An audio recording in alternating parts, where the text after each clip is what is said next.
Hello and welcome to another lecture of Government and Politics. I am Muhammad Tahmidul Islam, lecturer, Department of Law, World University of Bangladesh, and today we are going to talk about types of government, part 1, tribal, theocracy, and monarchy. Tribal government. Tribal governments are one of the oldest forms of government on earth. This is the type of government that is built by the people of a tribe through rituals and cultural norms, which governs the external relationship between the tribesmen and the outside world. In the beginning of the human civilization, tribal governments were the only form of government, as human beings were divided into many small tribes that fought each other over territories and resources. Nowadays, in extreme rural areas like hills, mountain ranges, and deep jungles, we can still find traces of tribal governments that run the affairs of the tribes living in those harsh and inhospitable lands. In the United States of America, before the European colonization, there were numerous tribes of Aboriginals.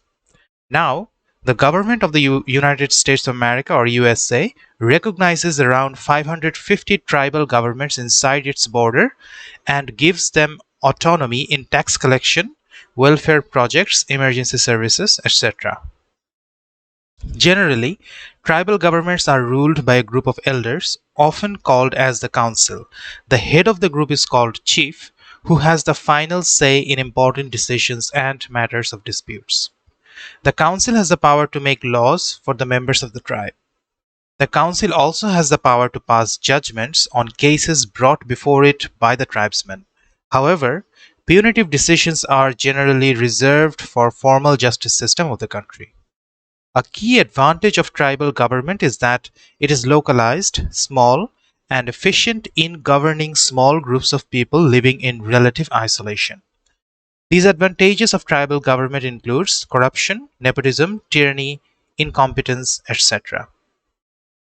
So here we can see a Native American tribal governmental system where they are interacting with the European colonizers. So now let's go to theocracy. Theocracy or theocratic government is the government that is based upon the rules of a particular religion. The god of that religion is regarded as the supreme ruler of that country. In a theocracy, religious laws are supreme and no deviation from the divine laws are permitted. All state affairs are controlled and influenced by the clergy and the people who are well versed in religious teachings and rituals. Theocracy grew popular in a form of government during the Dark Ages. After the fall of Rome in Europe, however, it gradually diminished during the Enlightenment period, which lasted from 1715 to 1789. Theocracy grew in popularity among the general people due to the corrupt practices of their rulers. However, theocratic rulers were not exempt from corruption and abuse of power themselves. So, theocracy, the general conception of people towards theocracy is that theocratic government must be free of corruption. But from the historical perspective, we have seen that theocratic governments have also been corrupt and have also been using nepotism in their ruling methods. In theocracy, there is no distinction between the church and the state. The church is in control of the state in a theocratic government. In ancient Egyptian civilization, 3100 to 322 BC, which is before Christ, was ruled by pharaohs who were said to be the descendants of the gods and who ruled over all of Egypt with the guidance of high priests in the temples. This is one of the earliest examples of theocracy. So we are seeing that from the earliest civilization, theocracy was a common form of government. In modern times, Iran, Saudi Arabia, the Vatican are ruled by theocratic governments. Some states have elements of theocracy in their government as well. For example, blasphemy laws in Pakistan and implementation of Sharia laws in Indonesia, etc. So here we are seeing a photo of the Afghanistan's Taliban theocratic governments meeting with the tribal leaders. So this is the type of governmental system that theocracy advocates for, which is ruled by the gun, which is ruled by the holy book of a particular religion. So now let's go to monarchy. Monarchy is the rule by a single person, usually called as the king or queen, who gets his or her title through hereditary means or through conquest. So there are mainly two ways a person can become a king. First of all, if the person is born as a prince or a princess, then he or she can become a king or a queen. Or if he or she has the power to control the people, or to control the armies, then he or she can use the army to conquer land and establish his or her own kingdom. In a monarchy, the monarch or the king is the supreme authority in all matters of the state, and its people are mere subjects to his or her whims. So, in the monarchy system, we are seeing that the king or the queen's rule is final. King or the queen has supreme power over the people of uh, that particular region or that particular country. Monarchs seek legitimacy through the use of religion and culture of the people they rule over. Therefore, monarchs have always tried to appease to or control the arts and cultures and the religious groups of their state. So, this is an important point, which is that monarchs are only single people, and one person cannot rule over all of the people. So in order to effectively rule over the people, monarchs have to appease to certain groups of people who have more control over the people, like religious groups, the clergyman, and the arts and cultural groups, the singers, the poets, the writers. So they patronize them, they assist them in their living, in their day-to-day activities, and in return, the poets write good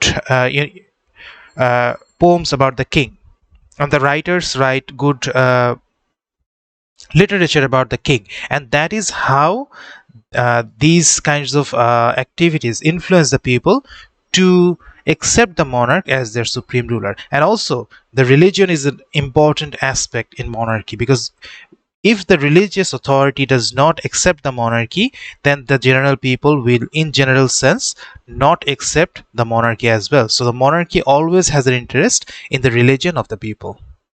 So here we are seeing a photo where the world's longest reigning monarchs have been listed. The first one is King Bhumibol Adulyadej of Thailand. So Thailand has a monarchy. It is called a constitutional monarchy because it has a monarchy, but it also has a form of parliament. So he is reigning for 69 years. This person is in power for 69 years. And second comes the Queen Elizabeth II of UK, Canada, Australia, New Zealand, and other parts of the world. So she is reigning for 63 years.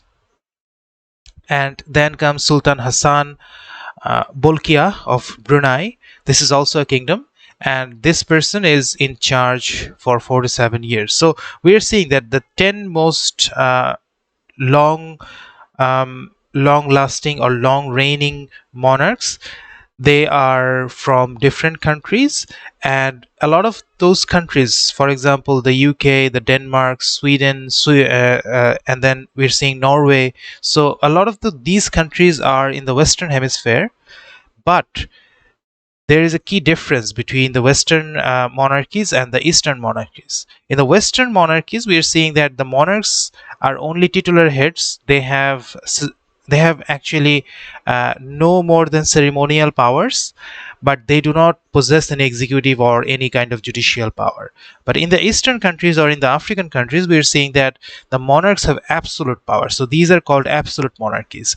And the Western countries, in general sense, we are seeing constitutional monarchs, because monarchs have more or less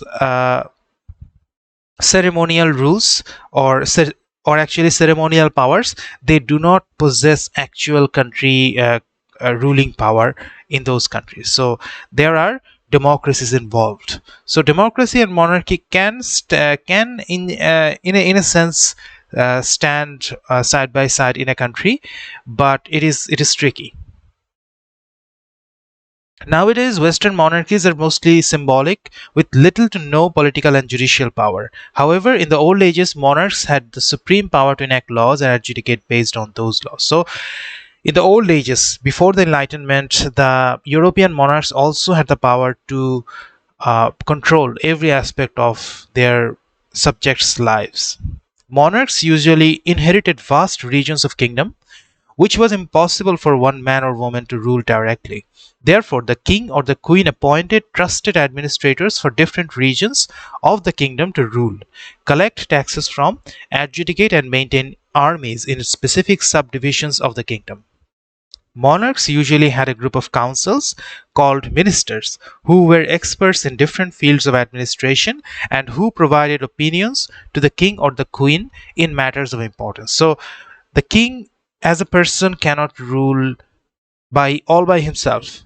He needs people to guide them. He needs people to specifically oversee certain parts of the land that he personally cannot go. So, monarchs employ their close relatives and their close friends in powerful positions to rule the country effectively. So, nepotism is actually uh, a characteristics of monarchy. You cannot have monarchy if you cannot have if you cannot have nepotism in there. Okay, so this is the lecture on our types of government, part 1: tribal government, theocratic government, and monarchic government. So, tribal government was the first type of government that people of the world had, and then it morphed into theocracy, and from theocracy, and in the contemporary time, we are seeing that monarchy got developed, and nowadays monarchy is not a prevalent form of government. Nowadays we have democratic government or parliamentary system of government in most of the countries in the world. So I hope you have understood the lecture content, and if you face any problem understanding the lecture, please ask away in the comment section. I will answer accordingly. So thank you so much, and I hope to see you all in the next lecture.